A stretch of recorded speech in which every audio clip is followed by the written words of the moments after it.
The man convicted of taking the life of 20-year-old accountant Khanice Jackson has been sentenced to life in prison.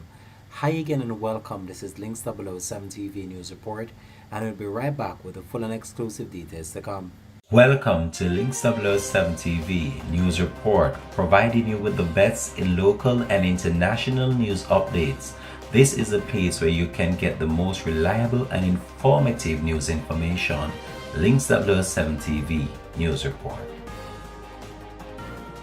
Welcome back and thanks for joining us. This is Links 007 TV News Report.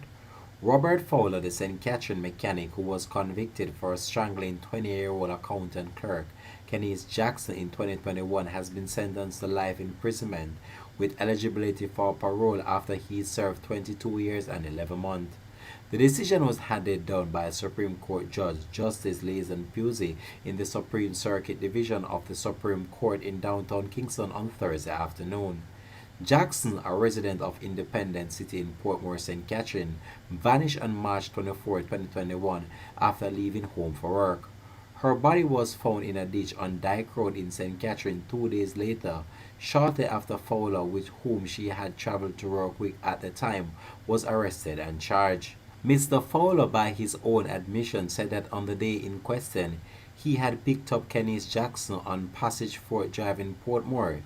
He said during the journey they quarreled over a promise he made to her 3 weeks prior to her to give her money to buy something for her boyfriend's dad's birthday. He claimed he had defaulted on the pledge because he was under pressure at work and things were hard for him. He said when the argument continued, he turned his car around and told Jackson to take a bus to work. Fowler claimed that he then parked the vehicle along a road in Caymanas, climbed from his seat to the back seat of the car, drew Jackson over and strangled her until he saw froth coming from her mouth and she stopped moving.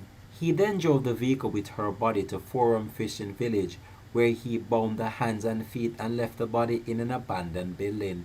Around 7:30 that same evening, he returned back for the body, placed it in a vehicle and took it to Dyke Road, where he left it in a ditch. The following morning, he took her handbag to the market in Crossroads St. Andrew, where he emptied the contents into a garbage bin. Mr. Fowler pleaded guilty to the charges on March the 8th and was sentenced just today. Links 007 TV will continue to track this story and provide you with more information to come on this in a later newscast. Thanks for watching.